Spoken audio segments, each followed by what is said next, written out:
What is happening, guys? Welcome to Test This Tech. I want to do a quick video here. I'm actually, it's funny, I should do a segment called What You're Returning, and then I just talk about what I'm returning before I go in and return it. But this is the K56 gaming console, the Kinhank K56. And I wanted to try this out. I'm still waiting for the main Me Air X to arrive, but I wanted to try this out to see how it would potentially compare. And I just had some thoughts, before I turned this guy in. I fortunately wasn't able to do a full video, and traditionally where I usually do it. As far as specifically talking about it, I would say it's definitely better than your average slot, cheap, retro handhelds. So this feels like a Powkiddy X55, if you're not familiar with that. It's a decent console. There's some thoughtful features impacted with it, but it also has a lot of shortcomings, and I feel like this is very similar to this. The feel of it is actually okay, even though the plastic grade maybe feels a little cheap. It doesn't feel super cheap. And there's some thoughtful things they did do to this that Kinhank partnered with. Maybe Powkiddy did make this, but the screen for one is actually pretty good. The screen's actually pretty nice, surprisingly.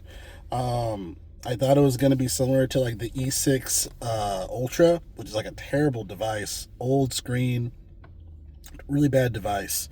But no, this is well sized within it. It feels like it's actually designed for the handheld. A good sized screen. It seems almost a little similar to the main Me, so we'll see. It is very comfortable. I wouldn't say it's like an Xbox controller, but it is a very comfortable handheld, surprisingly. And then as far as when it comes to gameplay and whatnot, it plays everything up to PSP very, very well, I would say. For God of War, there were a couple of for the God of War Ghost of Sparta, I was able to play it at a healthy like 40 to 50 frames per second. I wasn't really able to get a smooth 60. There was some not throttling, but some slowing down. And I did switch to OpenGL, Vulkan,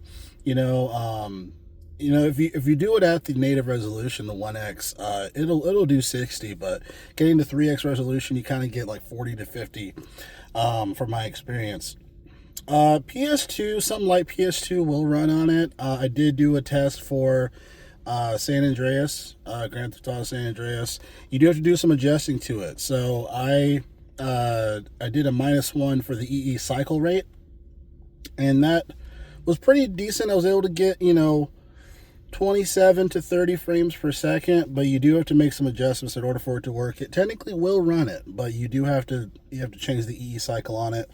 And I had it on Vulkan, and I want to say it was like a 1.5 or 1.75 native resolution. Okay. PSP does pretty well. The biggest issue for me on this, well, there's a couple things, right? There's some thoughtful things in this, like the 6 gigs of RAM. It has 128 gigabytes of onboard storage. It's UFS 2.0, I believe. So there's some thoughtful things that they did there. And then the Kinhank software is actually really good. It's really solid. They did a good job with that. One of the biggest issues, the main issue, I think, for me, is the input latency. Input latency is really, really bad on this device. Where fighting games would be almost impossible to play. Platformers would be almost impossible to play. We're talking about a second delay, if you will. And if you're familiar with platformers or fighting games, that's a problem. So, the other thing about this that's unfortunate is the chipset, and I know it is an older chipset, and obviously it's a part of the profitability margin. It's a T620 chipset, but that chipset's not really compatible. It's not compatible with Mesa drivers because that's connected to Snapdragon.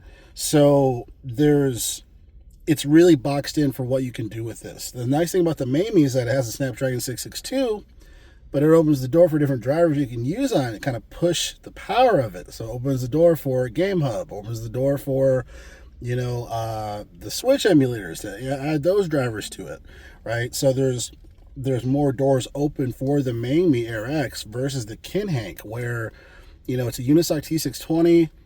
There aren't really any Mali GPU drivers for that to make any of these experiences better. So you're kind of locked in. You know, if you want to do anything older than PSP up to PSP, a little like PS2, this is it. Just unfortunately, it's not a Swiss Army knife. It's going to be very limited. But if you're getting it specifically for PSP and younger, or older, I should say, and a little bit of PS2, I think it's a decent device. But it's not going to be a Mamie AirX because again, the Snapdragon opens doors for other opportunities. But anyway, just wanted to do a quick video on this. Test this tech. Catch you guys next video. Thanks a lot.